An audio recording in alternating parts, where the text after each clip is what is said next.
Je ne sais pas pourquoi, mais je sens que Gladiator 2, ça va diviser. Pour des raisons compréhensibles, hein, parce qu'il y a à boire et à manger, mais il y a aussi des choses à critiquer. Après, au moins, l'avantage de ce Gladiator 2, c'est qu'en plus d'être une suite qui avait été envisagée il y a très longtemps, même si, bon, ça a clairement pas le niveau de qualité du premier, ça reste meilleur que Napoléon.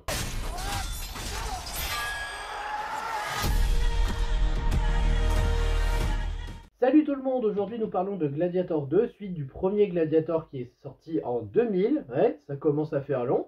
Personnellement, le premier Gladiator, je crois pas en avoir parlé sur la chaîne, mais je le dis, je l'adore. C'est un film que j'aime beaucoup. Pourtant, je l'ai découvert très tard, comparé à beaucoup qui l'ont découvert dans leur enfance. J'aime beaucoup le film, j'aime beaucoup Russell Crowe en Maximus, l'histoire, la liberté par la reine et justement ce que représente Maximus. J'adorais le premier Gladiator. Qu'une suite soit envisagée, c'était déjà le cas par le passé, même si on savait pas trop de quoi ça allait parler. Puis on avait les rumeurs qu'on allait suivre Lucius qui a grandi, qui a inspiré de Maximus. Ce qui est le cas, hein. C'est ça au final le film, c'est de suivre Lucius qui a grandi, qui a essayé de refaire une autre vie ailleurs vu que c'était trop dangereux pour lui à Rome après ce qui s'est passé. Oui, on en parlera peut-être en partie spoil s'il y en a une. Et donc Lucius maintenant revient à Rome en tant qu'esclave et doit se battre dans l'arène pour survivre.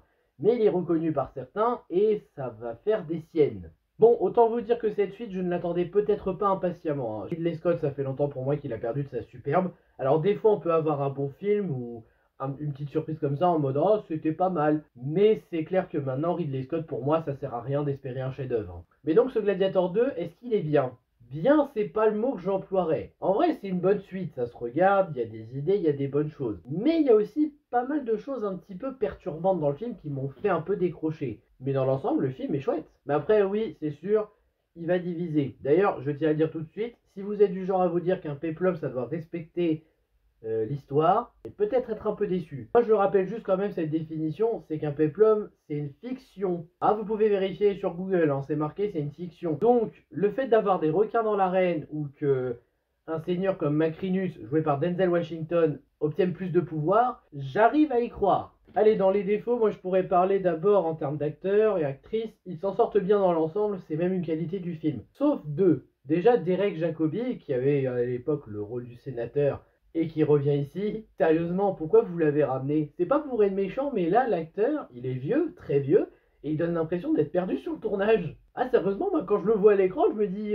j'ai l'impression de vouloir faire un sous-texte dans ma tête en mode mais qu'est-ce que je fais là? Est-ce que je suis perdu? C'est triste pour lui parce que c'est un bon acteur hein, pour ce qu'il a joué. Mais oui, il était dans le 1 et oui, c'est un clin d'œil de le revoir dans le 2 qui fait plaisir. Mais soyons honnêtes, c'est pas forcément une bonne idée de l'avoir remis vu comment l'acteur est paumé. Ça, et l'acteur principal qui est pas mauvais, mais tu sens qu'il a du mal à être totalement dedans. Oui, je parle de Paul Mescal. Après, Paul Mescal, il essaye pas d'imiter Russell Crowe à l'époque, qui était très bon. Mais je sais pas en fait, quand je le vois jouer au début du film, je me dis il est pas pleinement dedans, hein. Tu sens qu'il y a un truc qui le retient, qu'il est pas dans le film, qu'il y croit pas vraiment. C'est dommage parce que le reste s'en sort très bien, notamment Pedro Pascal et Denzel Washington. Alors là, lui, il prend plaisir à jouer, ça se sent. Évidemment, on retrouve aussi un petit peu du schéma scénaristique du 1. Oui, alors autant vous le dire, les 3 premiers quarts du film, ça vous rappellera pas mal Gladiator 1. C'est pas une copie, mais tu sens que le schéma scénaristique du 1 a inspiré cette suite. C'est un petit peu dommage parce qu'au final, il n'y a que les derniers 3 quarts d'heure qui démarquent un peu le film. Et 1h03 pour arriver aux derniers 3 quarts d'heure, à peu près, parce qu'il fait à peu près 2h28, 2h30, je sais plus, c'est quand même un peu long. D'ailleurs, en parlant de long, est-ce que je suis seul à avoir eu une sensation de longueur avec ce film?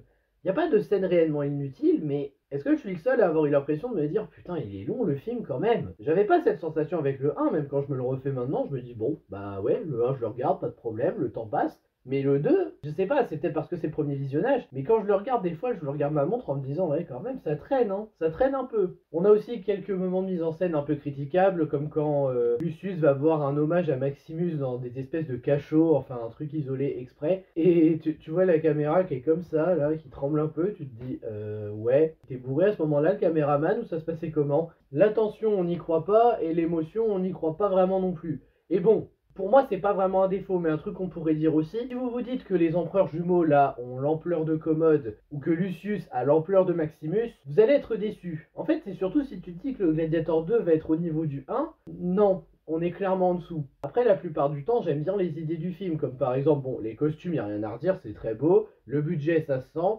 La mise en scène, en dehors des quelques moments que j'ai cités qui n'allaient pas, et encore, il y en a très peu, la mise en scène s'en sort bien. Même les moments d'action, j'ai l'impression que Ridley Scott, il s'est amélioré. Il n'y a même pas trop de cuts dans le montage cette fois, ou quoi que ce soit, quoique aussi peut-être un peu pour certains combats. Mais honnêtement, c'est assez bien fait pour une fois. Il a peut-être compris que les scènes d'action, fallait pas trop couper, comme il l'avait fait dans le dernier duel. Je sais pas, mais en tout cas, ça marche bien ici.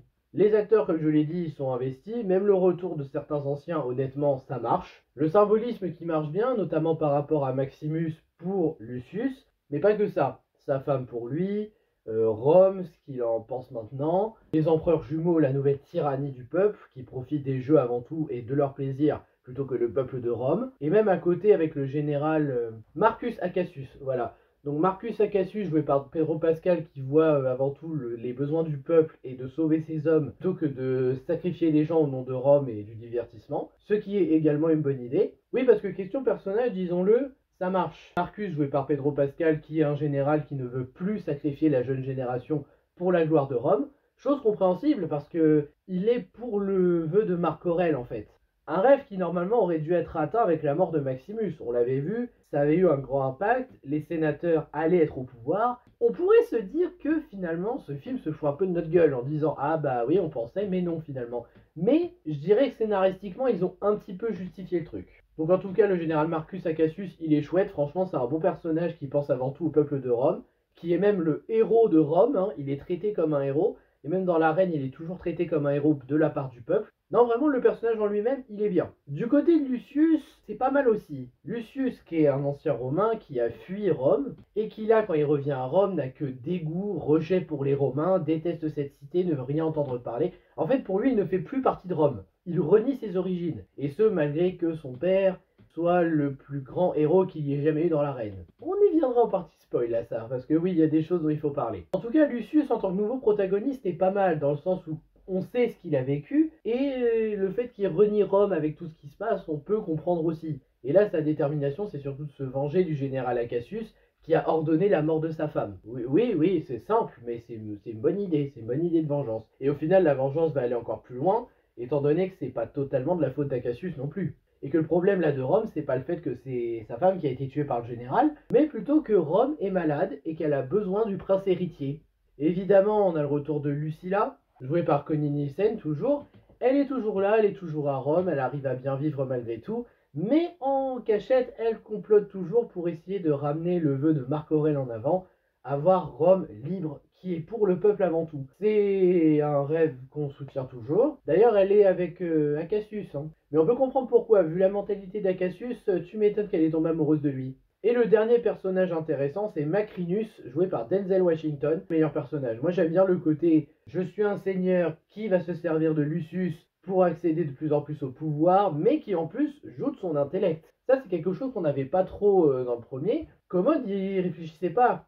Il allait à l'esprit et il pensait à son divertissement, mais il réfléchissait pas intelligemment à des plans. Alors que Macrinus, non seulement il a des plans intelligents envers le peuple de Rome pour faire tomber la cité et tout, mais c'est clairement le meilleur personnage du film. En plus d'avoir un passé qui justifie le truc. Dommage qu'il prenne de l'importance surtout dans les derniers actes, et c'est pour ça que d'ailleurs ça devient le meilleur personnage du film. C'est pas parfait, mais le coup d'un mentor comme ça pour Lucius, moi j'aime bien. Sinon, qu'est-ce qu'on peut dire? Décor ça va, les effets spéciaux, bon, ça brille pas énormément, mais on va dire que ça passe, surtout que là on se concentre vraiment sur l'arène, il y a plus de jeux, et ça je pense que ça plaira à certains qui trouvaient que le 1 était mou, même si pour ma part ça me dérange pas, je trouvais le 1 très intéressant malgré tout. Question symbolisme, on a de très bonnes idées également, la femme de Lucius, Rome, les empereurs jumeaux, oh les empereurs jumeaux. Alors oui, disons-le tout de suite, ils n'ont pas le centième de la carrure de Commode. En fait, ils font plus gamins pourri gâtés qui profitent de leur pouvoir. Et j'avoue qu'au début, je me suis posé la question, comme beaucoup je pense, et j'avoue qu'il y a de quoi qu'on se pose la question, comment ils ont fait pour accéder au pouvoir? Quand Maximus a été tué, que Rome a été rendu au Sénat, et bien concrètement, ils auraient jamais dû accéder au pouvoir. Sauf que déjà 16 ans se sont écoulés. C'est logique. Parce qu'à un moment, on nous raconte l'histoire d'une louve qui a adopté deux orphelins et qui apparemment aurait été corrompue. C'est bien comme quoi une légende comme ça qui nous est racontée, ça explique tout simplement la présence de certains personnages ou ce qui se passe. Ils font jamais le lien et ils en parlent jamais, mais bon, c'est évident que c'est lié à ça. Après, il n'y a rien à dire sur eux. J'ai pas retenu leur nom, par contre, vous m'excuserez. Mais il n'y a rien à dire sur eux, c'est juste deux empereurs prétentieux, l'un qui est plus en avant que l'autre, bon, parce que l'autre il est fou, et bah voilà, c'est juste deux empereurs qui pensent à leur divertissement avant tout, qui se font plaisir, et c'est tout. Mais honnêtement, je trouve que ça passe quand même. Il y a un peu d'inattendu dans le scénario, et les musiques. C'est vrai que j'en ai pas parlé, mais les musiques, réentendre les thèmes de l'époque, c'est magnifique. Surtout le thème de fin, là, Now You Are Free. Oh, qu'est-ce qu'il est beau ce thème. Et les nouvelles musiques, franchement, elles s'en sortent bien, hein. Il y a une très bonne qualité sonore. Allez, on va quand même faire une petite partie spoil pour le plaisir. Alors déjà, en partie spoil, il faut savoir que Macrinus, c'est un ancien esclave qui a été marqué par Marc Aurèle à l'époque. Ce qui veut dire qu'il a vraiment une rancœur envers Marc Aurèle, et il veut faire tomber Rome pour se venger de Marc Aurèle. J'avoue que c'est pas mal. Là où le premier opus, on se concentrait sur un gamin qui était pas aimé par son père, enfin, disons que le père voyait la véritable nature de son fils, et que ça lui donnait pas envie de lui donner le pouvoir, d'où le fait qu'il considérait plus Maximus comme son fils. Là, c'est différent. Avoir un seigneur qui, en vrai, veut se venger de Rome et se sert de son intellect pour atteindre les empereurs, avoir un rang plus élevé, les assassiner et tenter de conquérir l'armée pour détruire Rome, c'est une bonne idée. Après, Lucius, de son côté, c'est vrai qu'il est déterminé à tuer le général Accasus du fait qu'il ait tué sa femme, mais justement, ce qui est bien pendant la scène de leur affrontement, ils s'affrontent, Lucius gagne, mais Accasus refuse de continuer de se battre. Il pose son épée, il se met à genoux, il se laisse faire. Et là, c'est les empereurs qui tuent Accasus. Et donc, ça fait que Lucius, là, il change d'objectif. Parce que oui, avant, il avait la vengeance. Là, tout ce qu'il essaye de faire, c'est survivre. Survivre et essayer de récupérer le pouvoir pour le peuple de Rome. D'ailleurs, puisqu'on parle de Lucius, c'est confirmé dans ce film, apparemment, Maximus serait bel et bien son père légitime. Alors le 1, ça fait un moment que je ne l'ai pas vu, et on savait pas qui était le père de Lucius. Ça pouvait pas être Commode, hein. Je rappelle que Commode, c'est le frère de Lucilla, donc l'oncle de Lucius. Mais que ce soit Maximus, il me semble que c'est possible. Comme ils avaient eu une histoire, Lucilla et Maximus, avant qu'il rencontre sa femme, et que bon, on l'a vu, elle était très amoureuse de lui, je sais plus à quel moment ils avaient eu leur histoire, d'ailleurs, c'était pas précisé, mais ils avaient eu une histoire, il me semble.